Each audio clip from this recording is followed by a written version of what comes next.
நீங்கள் வந்து லவ் குருன்னு ஒரு ஷோ பண்ணீங்கல்ல, அது நிறைய பேருக்கு வந்து இப்போ இருக்கிற 2K கிட்ஸ்க்கு தெரியுமா அப்படின்னு சொல்லிட்டு தெரியல. அதுக்கு முன்னாடி நான் சொல்லணும், லவ் குருன்னு ஒரு ஷோ இருந்தது. இவருக்கு முன்னாடி ஒருத்தர் லவ் குருவாக பண்ணிட்டு இருந்தார். அப்படி பண்ணுவார்னா அந்த பீட்டர் விட்டு இங்கிலீஷில் பேசி நான் உங்களோட லவ் குரு அப்படின்னு சொல்லிட்டு பேஸ் வாய்ஸ் இருக்கும். அதுக்கப்புறம் அண்ணன் வந்து லவ் குருவாக மாறினாரு. இவர் டோட்டலி லைக் யூனோ அதுக்கு கான்ட்ராஸ்டாக ஒரு ஸ்டைல் தமிழ் லவ் குரு பண்ணீங்க. சூப்பராக இருந்துச்சுண்ணா, செம்ம ஷோ அது. லைக் இட்ஸ் பெஞ்ச் மார்க் இல்லைன்னா வருண் வாயால் இதை கேட்கறது ரொம்ப சந்தோஷம். ரேடியோவில் வந்து சாதிக்கிறது வந்து ரொம்ப கஷ்டம்ண்ணா. ஏன்னா அது ஒரு சவுண்ட் மீடியம்ன்றதுனால அதுக்கு ஒரு தனி திறமை வேணுங்கிறது என்னோட ஹம்பிள் ஒப்பீனியன். அதில் நீங்கள் வந்து உங்களுக்கு ஒரு இடம் பிடிச்சிட்டிங்க கண்டிப்பாக அந்த டைமில். ஸோ அது செம்ம மேட்டர்ண்ணா. ஏன்னா அந்த ஷோவில் நான் கேட்டிருக்கேன், நிறைய பேர் இந்த சூசைடல் தாட்ஸ் எல்லாம் வந்து ரிமூவ் பண்ணியிருக்கீங்க. ஆக்சுவலாக இன்னைக்கு அந்த ஷோ வந்து லைக் ரொம்ப ஒரு தேவையான ஒரு விஷயமா இருந்தேன். ஏன்னா இந்த மாதிரி ஒரு சூழல் இல்லை. உண்மைதான். நமக்கு அப்புறமும் இன்னொருத்தர் அந்த ஷோ இப்போ பண்ணிட்டு தான் இருக்காரு. இந்த ஷோ அது வந்து லைக் நீங்கள் சொன்ன மாதிரி தான். ஓகே, இந்த மாஸ்க் அப்படியே இருக்கும், மாற்றி மாற்றி போட்டுக்கிறோம். மாஸ்க்கு பின்னாடி இருக்கக்கூடிய முகம், அவங்களோட தாட்ஸ் என்னவோ அது அந்த மாஸ்க் வழியாக ரிஃப்ளெக்ட் ஆகிறதா நான் பார்க்குறேன். ஆனால் அந்த மாதிரியான ஒரு ஷோ என்ன ஸ்டைலில் பண்ணாலுமே அது வேணும் தான். ஏன்னா இவ்வளோ பெரிய ஊரில் எல்லாருக்கும் சொல்கிறதுக்கு ஏதோ ஒரு விஷயம் இருக்குது, கேட்கறதுக்கான ஆட்கள் தான் கம்மியாக இருக்காங்க. ஸோ அது மோர் லைக் ஒரு கேட்கறதுக்கான ஒரு வேலை. அது எவ்வளோ நாள் பண்ணீங்க? 10 வருஷம் பண்ணேன். 10 years. ஒரு 2012 to 2021. எவ்வளோ எக்ஸ்பீரியன்ஸ் இருக்கும்ல. அதில் டிஃப்ரெண்டான ஸ்டோரிஸ்லாம் கேட்டிருப்பீங்க. இப்போது சைக்காலஜியில் வந்து ஒரு விஷயம் சொல்லுவாங்கண்ணே, அந்த சைக்காட்ரிஸ்ட்லாம் வந்து அது சொல்லிக் கொடுப்பாங்களாம். அவங்க வந்து நிறைய பேரோட பிரச்சனையை கேட்டுக்கிட்டு அவங்களுக்கே தெரியாமல் எமோஷனல் டஸ்ட்பின் ஆகிடும் அவங்க மைண்டு, அது அவங்கள அஃபெக்ட் பண்ணுன்னு சொல்லுவாங்க. அந்த மாதிரி உங்களுக்கு லைக் ஏதாவது ஆனால் அது எப்படி டீல் பண்ணீங்க? இல்லை, இருந்திருக்கு, அதெல்லாம் இருக்கும். ஏன்னா டெய்லி வருணுக்கும் தெரியாது இல்லை, ரேடியோவில் தான் வருண் இருந்ததுனால நமக்கு வந்து 10 மெயில் வரும். அந்த 10 மெயிலில் 1 or 2 தான் நம்மளால அன்னைக்கு யாரில் நம்மளால ஷேர் பண்ண முடியும். அந்த 10 பேருமே ஆனால் அன்னைக்கு அவங்களோட ஸ்டோரி வருமோ இல்லையோ அப்படிங்கிற ஒரு தாட் ப்ராசஸ்ல இருப்பாங்க. நான் முதல்ல என்ன பண்ணுறேன்னா, இந்த பேர் எல்லாத்தையுமே கடவுள் பண்ணும்போது நான் வருணோட ஸ்டோரி சொல்லும்போது அதை கேட்குற யாரோ ஒருத்தங்க அவங்க ஸ்டோரின்னு கூட நினைச்சுப்பாங்க. ஏன்னா நான் அந்த பேரை மாத்திடுவேன். ஸோ ஜென்ரலாகவே ஷோவில் யாரோட பேர்லையும் சொல்ல மாட்டேன். அப்போ ஒரு கட்டத்துக்கு மேலே இந்த ஸ்டோரிஸ் எல்லாமே என்னோட லைஃப்குள்ளாரே இம்பாக்ட் பண்ணியிருக்கு. நம்ம வாழ்க்கையில் நம்ம பண்ண தப்பு, நம்ம என்னென்னலாம் நம்மளுடைய ரிலேஷன்ஷிப்பில் நம்ம ட்ரையல் அண்ட் எரர் பண்ணி நம்ம கற்றுட்டு இருக்கோமோ அதெல்லாம் தான் நாங்கள் ஒரு கட்டத்துக்கு மேலே சொல்ல ஆரம்பித்தேன். ஸோ இந்த 10 வருஷத்தில் 2 பார்ட்டாக அதை பிரிக்கலாம். முதல் 5 வருஷம் நான் பேச்சுலர், 2வது 5 வருஷம் நான் கல்யாணமாக்கி இந்த ஷோ அனுபவம் பேசுது அப்படின்னு சொல்லலாம். ஆமாம். ஸோ செகண்ட் 5 yearsல பார்த்தீங்கன்னா நான் நிறைய இந்த ஃபேமிலி ஓரியன்ட் இஷ்யூஸை பேஸ் பண்ண ஸ்டோரிஸை நான் அதில் எடுத்து நிறைய பேசினேன். ஓகே. ஸோ அப்போது ஒன்று எனக்கு 2 வகையான டேக்அவே இருந்திருக்கு. என் வீட்டிலேருந்து நான் ஒரு விஷயத்தை தெரிஞ்சுக்கிட்டா, அல்லது வீட்டில் நான் எனக்கும் என் ஒய்ஃப்க்கு இடையில வரக்கூடிய ஒரு மிஸ் அண்டர்ஸ்டாண்டிங்லேருந்து எனக்கு என்ன ஒரு லெசன் கிடைக்குதோ அதையும் நாங்கள் ஷேர் பண்ணியிருக்கேன். வந்திருக்க மெயிலில் இருக்கக்கூடிய ஒரு விஷயத்த நான் எனக்கு டேக்அவாக நான் எடுத்துட்டு இருக்கேன். ஸோ அந்த வகையிலும் இருந்தது.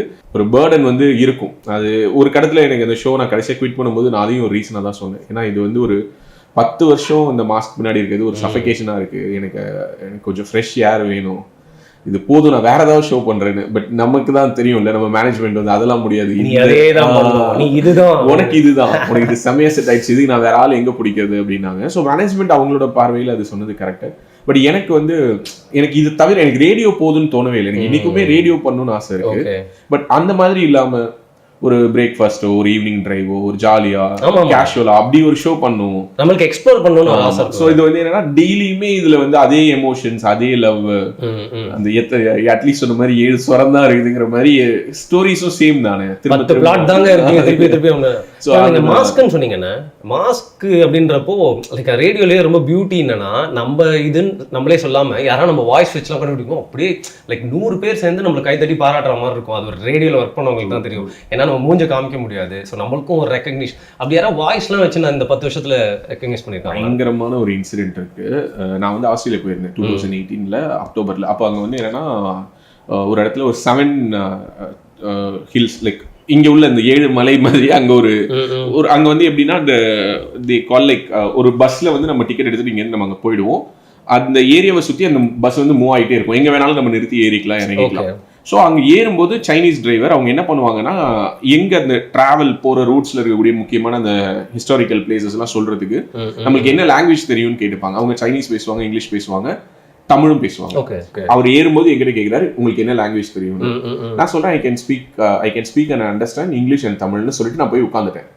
அடுத்து ஒரு க்ரௌட் ஏறுறாங்க, அதில் வந்து இந்தியன்ஸ் ஏறுறாங்க. ஓகே, ஸோ இந்தியன்ஸ் தமிழ் முகம் மாதிரி இருக்குது, சவுத் இந்தியன்ஸ்லேயே என்னால் அவங்களை அண்டர்ஸ்டாண்ட் பண்ண முடியுது. அவங்களும் அதே டிரைவர் அவங்ககிட்டயும் அதே கொஸ்டினை கேட்குறாரு. அவங்க கேட்டுட்டு உள்ளார வராங்க, வந்து என் சீட் முன்னாடி உட்காந்தாங்க. அப்போ என்கிட்ட திரும்பி அவங்க தமிழான்னு கேட்டாங்க. ஆமான்னு சொன்னேன். லவ் குருவான்னு கேட்டாங்க. எங்கே இது ஆஸ்திரேலியாவில் ஒரு இன்டீரியரான ஒரு இடத்துல ஒரு இந்த மாதிரி ஒரு என்ன சொல்கிறது ஒரு லுக் ஒரு பிளேசஸ்லாம் பார்க்கறதுக்கு போயிருந்து ஒரு சைட் சீயிங் போயிருந்தபோது நடந்தது. நான் எப்படின்னு கேட்டேன். இல்லை ஏறும்போது என்கிட்ட டிரைவர் கேட்டார் என்ன லாங்குவேஜ் தெரியும்னு. இங்கிலீஷ் அண்ட் தமிழ்னு நான் சொன்னேன். Already there is a person who knows Tamil is sitting இன்சைடுன்னு சொன்னார். நான் அதனால தான் உங்கள் பக்கத்தில் இந்த முகத்தெல்லாம் பார்த்தா உங்கள் மூஞ்சி தமிழ் மூஞ்சி மாதிரி இருந்தது, அதனால தான் தமிழான்னு கேட்டேன். நீங்கள் ஆமான்னு சொன்ன அந்த வார்த்தையில் கண்டுபிடிச்சிட்டேன்னு சொன்னாங்க. அப்போ அவங்க பேர் லக்ஷ்மி, HCL ஒர்க் பண்ணிட்டு இருந்தாங்க. ஸோ ஷீஸ் எப்படி சொல்கிறது பயங்கரமான இந்த ட்ராவலர்.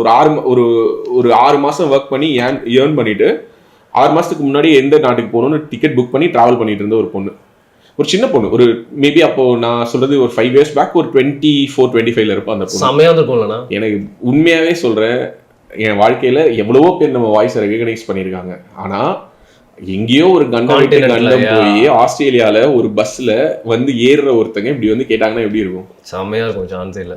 ஸோ அன்னைக்கு உணர்ந்தேன் அப்படின்னா நம்ம குரலால மட்டும்தான் நம்மளை அடையாளப்படுத்திக்கிறாங்க. நம்ம முகங்கிறது அவங்களுக்கு அது மேட்டரே மேட்டர். கருப்பா சவப்பா ஒல்லியா குண்டா தாடி இல்லை அது எல்லாமே அவங்களுக்கு எங்கேயுமே. Okay, to you miss it love Guru show?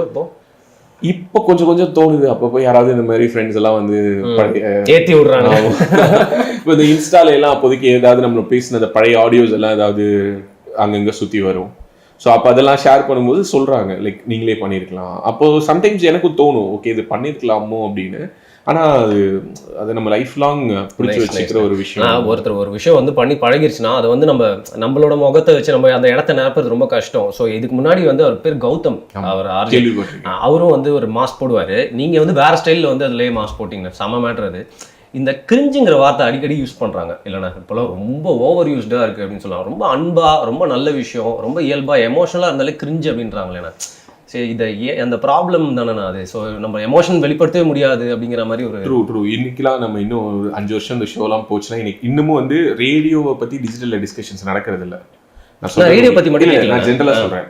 அப்படிலாம் ஒரு டிஸ்கஷன் நடந்ததுன்னா இந்த லவ் குரு ஷோ தான் எனக்கு தெரிஞ்ச ரேடியோ ஸ்பேஸ்லேயே மோஸ்ட் கிரிஞ்சு ஷோவாக இருக்க முடியும். ஏன்னா ஏன் அதை கேட்குறேன்னு புரியுது இல்லை, என்னால் அண்டர்ஸ்டாண்ட் பண்ணிக்க முடியுது. ஆனால் எனக்கு என்ன பர்சனலாக இந்த கிரிஞ்சுன்னு சொல்கிறவங்க எல்லாருக்கும் நான் வந்து எப்படின்னா நான் ரொம்ப எமோஷனலான ஒரு ஆள்.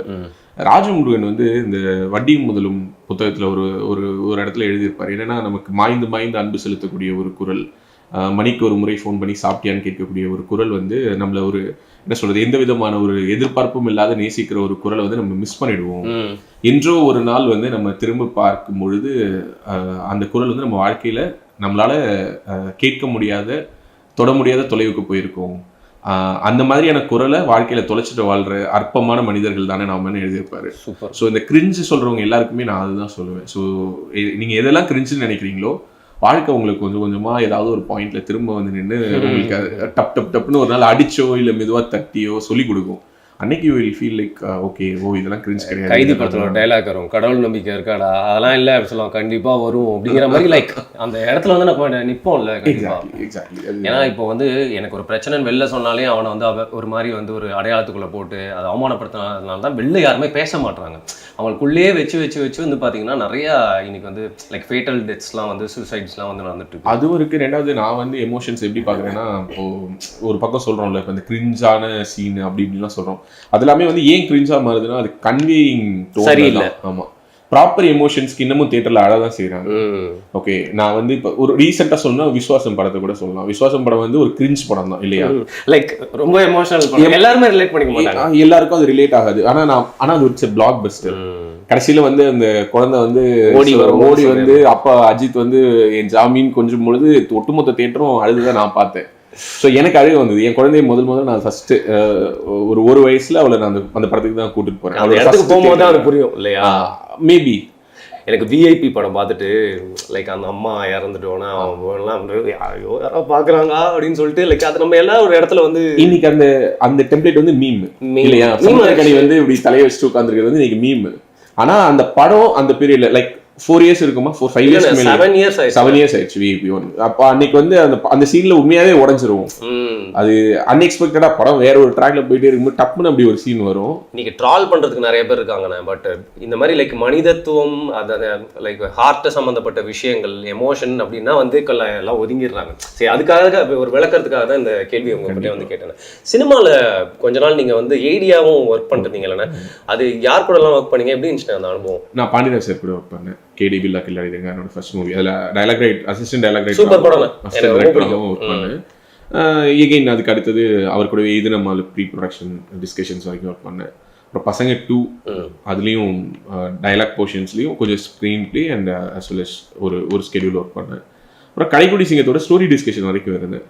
அது போக நண்பர்கள் இப்போ அகமட் வந்து ரேடியோவில் இருந்தால் டைரக்டர் அகமட் வந்தவர். So radio சிட்டியோட first station head அவர் தான். அவரோட ஒரு படம் வந்து ஒரு உதவி வச்சு பண்ணுறது, அந்த உதயநிதி ஸ்டாலின் வச்சு ஒரு பெரிய ஒரு படம் ஒன்று பெரிய பட்ஜெட்டில் இப்போ ஹன்சிகா அவங்கெல்லாம் பீக்கில் இருந்தாங்க. அதுக்கு பதிலாக தான் அவர் வந்து மனிதன் பண்ணார். ஸோ ஜாலி எல்பியோட ரீமேக் பண்ணார். அப்புறம் நண்பர்கள் இந்த மாதிரி கொஞ்சம் கொஞ்சம் நமக்கு தெரிஞ்ச சர்க்கிள், ரொம்ப க்ளோஸான சர்க்கிள் யாராவது படம் பண்ணுறாங்க, ஸ்கிரிப்ட் கொடுக்குறாங்க, படிக்க சொல்கிறது, அந்த மாதிரி வேலைகள் பண்ணி. இப்போ ஏன்னா லைக் வந்துட்டீங்க அந்த கிரிட் அவுட்? இல்லை, எனக்கு ஆக்சுவலி 2020 ஜான்வரியில் நான் ஒரு படம் பண்ணுறதுக்காக சைன் பண்ணேன். ஹிப்ஹாப் தமிழா கூட படம் இயக்குவதற்காக ப்ராப்பர் அக்ரிமெண்ட்லாம் போட்டு ஒரு 2 வருஷத்துக்கு முன்னாடி அட்வான்ஸ்லாம் கொடுத்துட்டாரு. ஸோ அது கொடுத்து 1 வருஷம் கழிச்சு தான் நான் ரேடியோவே குவிட் பண்ணேன். ஏன்னா அவர் என்ன ரேடியோலாம் குவிட் பண்ணாதீங்க பிரதர், உங்களுக்கு அதான் அடையாளம், நீங்கள் வந்து படம் ஸ்டார்ட் பண்ணுற வரைக்கும் நீங்கள் குவிட் பண்ணாதீங்கன்னாரு. நடுவில் கோவிட் வந்துச்சு. 2020 ஜான்வரி 1 அன்னைக்கு என்னோட 2020 நியூ இயர் வந்து டைரக்டர் கனவு வந்து ஃபுல்ஃபில்மெண்ட் ஆகிற மாதிரி அவர் ஆனால் அந்த படத்துக்கு என்ன ரைட்டராக தான் கமிட் பண்ணார். ஸோ கதை சொன்னேன், அவருக்கு ஒரு கதை பிடிச்சிருந்தது. நான் சிரித்தாள் படத்தோட ப்ரொமோஷன்ஸ்க்காக நம்ம ஆஃபீஸ்க்கு வந்தார். வரும்போது அப்படியே ஒரு ரன்னிங்கில் காரில் உட்காந்துட்டே பிரதர் ஏதாவது கதை வச்சிருக்கீங்களா வந்து நான் ஆஃபீஸில் பாருங்கன்னு போயிட்டாரு. சரின்னு போயிட்டு ஒரு கதை சொல்லி ஓகே ஆச்சு. அடுத்த 1 வருஷம் அதோட ப்ராப்பராக அதை பவுண்ட் பண்ணுறதுக்கே போச்சு. 2020 ஃபுல்லாகவுமே அதை பவுண்ட் ஆக்கணும்.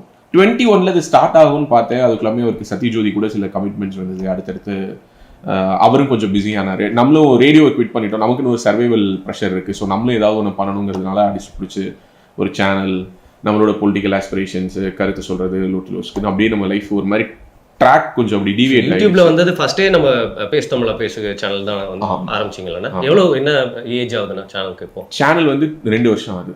மே 2020 ஆரம்பித்தேன். ஜூன் 2021 சேனலை டெர்மினேட் பண்ணிட்டாங்க. ஏன்னா கம்யூனிட்டி கைட்லைன்ஸில். அப்புறம் எகெயின் வி ஸ்டார்டட் வித் 0, மறுபடியும் 0லேருந்து